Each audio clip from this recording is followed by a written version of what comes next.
každé slávne dielo. Za každým slávnym dielom stojí Boh a on sa o svoju slávu s nikým nedelí. Nedovolí, aby akákoľvek prekážka bránila žiarivému lesku jeho syna.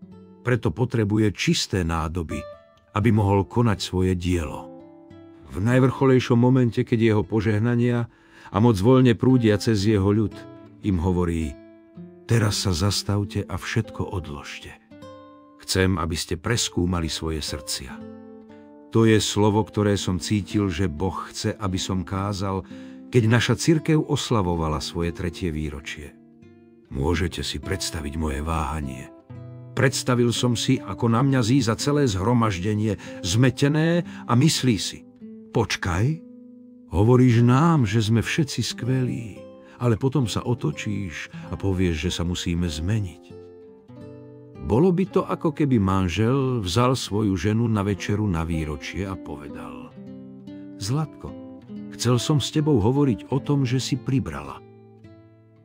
Keď nás však Boh žiada, aby sme preskúmali sami seba, nie je to tak. Veď vieme, že naša spravodlivosť je ako špinavé handry a že potrebujeme jeho milosť. Skutočnosťou je, že práve vtedy, keď stojíme na prahu Božieho najväčšieho diela v našich životoch, nás žiada, aby sme sa zamysleli nad týmito otázkami. Je v mojom srdci niečo, čo sa Pánovi nepáči? Zanedbal som niečo, o čo ma požiadal? Nechcem, aby v mojom živote bolo niečo, čo bráni tomu, čo chce Boh urobiť.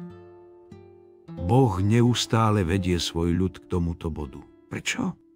Pretože skôr, ako môže priniesť to najlepšie, musí urobiť niečo hlboko v nás. Chce nám dať svoje víťazstvo, ale chce aj našu úplnú oddanosť jemu. Na čo poukazuje Pán vo vašom živote? Je to odstránenie jednej malej veci alebo doplnenie niečoho, čo ste zanedbali. Neodkladajte svoju odpoveď na verný hlas ducha.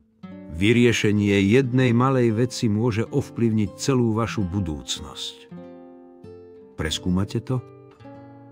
Ak áno, môžete si byť istí, že vás čaká to najlepšie od Boha. A môžete si byť istí, že ste potešili toho, kto vás chce požehnať. Nože skúmajme svoje cesty a spýtujme a navráťme sa až k Hospodinovi. Plač Jeremiášov 3:40.